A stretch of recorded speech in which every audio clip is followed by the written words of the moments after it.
Falando economês. Gente, agora vamos falar da posse do presidente Donald Trump lá nos Estados Unidos. Ele assumiu a presidência desse país, que é o mais poderoso do mundo, pela segunda vez.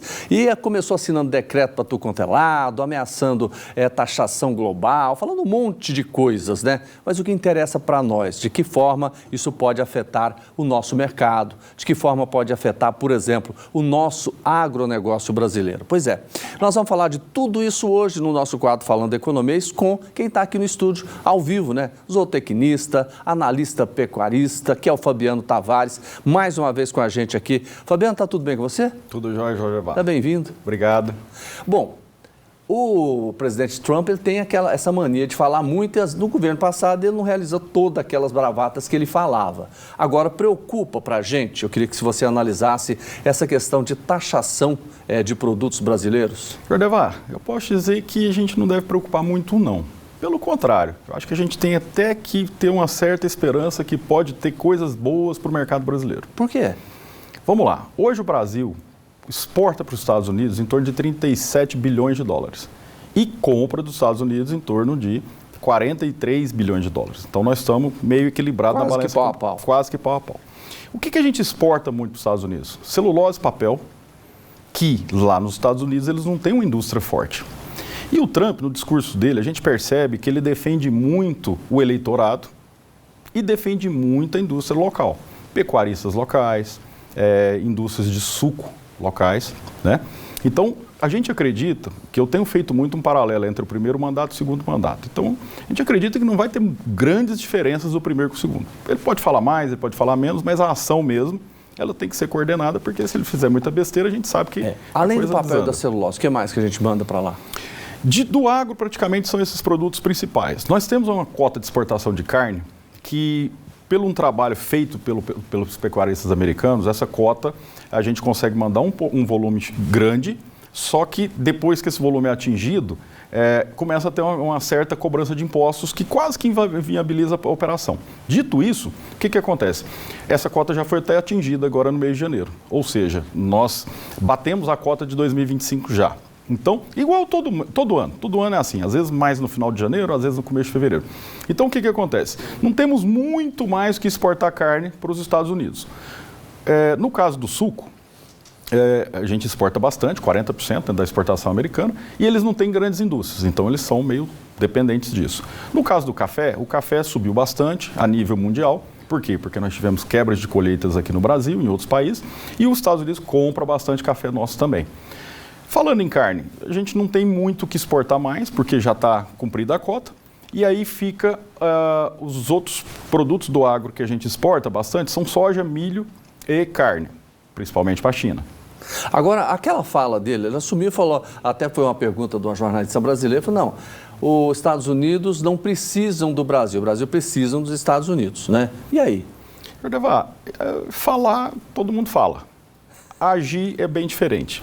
Então, eu acredito que ele está fazendo muito igual no primeiro mandato. Chega latindo muito, falando muito, mas na hora H, ele vai apertar mais na onde que realmente agrada ao eleitorado dele. Ele quer brigar com quem, afinal?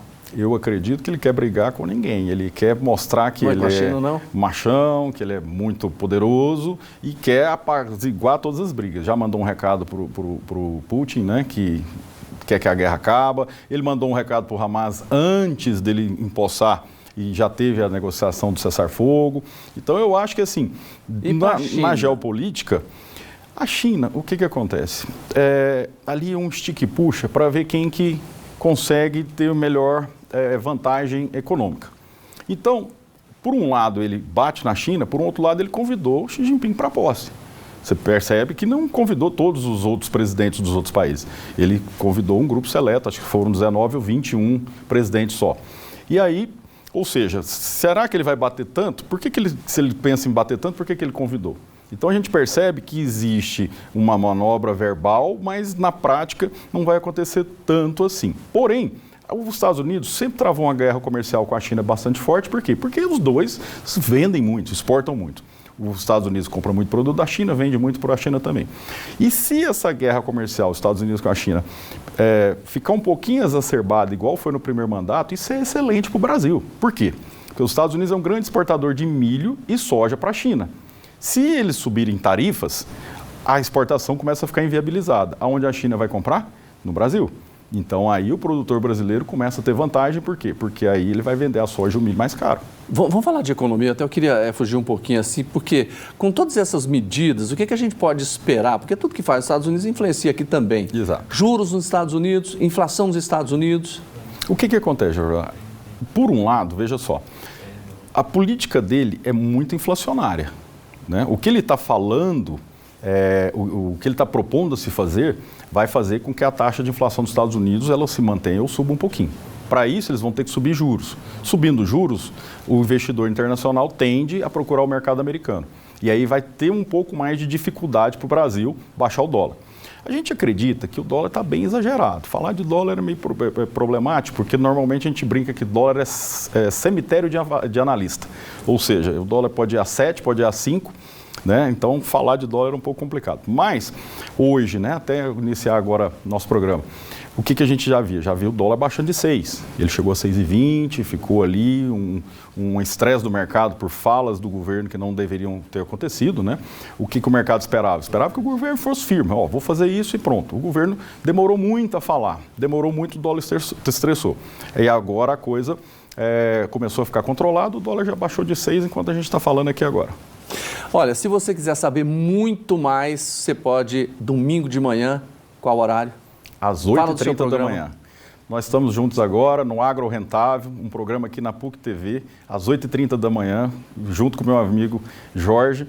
Nós vamos estar falando do agro, vamos estar falando de economia no agro, vamos estar trazendo muitas coisas legais, como carne, consumo, cortes de carne e até como fazer carne também. Tá certo. Domingo, 8h30 da manhã, Agro Rentável. Agro Rentável aqui na PUC TV, canal 24. Tá certo. Olha, boa sorte no programa. Obrigado, Jordan. Desse assunto ele entende, viu, gente? Aqui não tem problema não. Então você só vai conseguir informação boa lá. Não perca essa chance. Fabiano, um abraço para você. Obrigado, Jordan.